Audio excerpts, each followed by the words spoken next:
Эки дуа бар, ушуну айткан жакшыраак.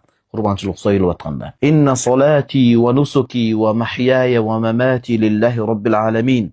Ла шарика лах ва бизалика умирт. Менин окуган намазым, сойгон курбанчылыгымдагы тирүүлүгүм, атүгүл бул жашоодон кайтыш болгонумда Алла Тааланын ыраазычылыгы үчүн. Мына ушул нерсеге мен буйруламын деп.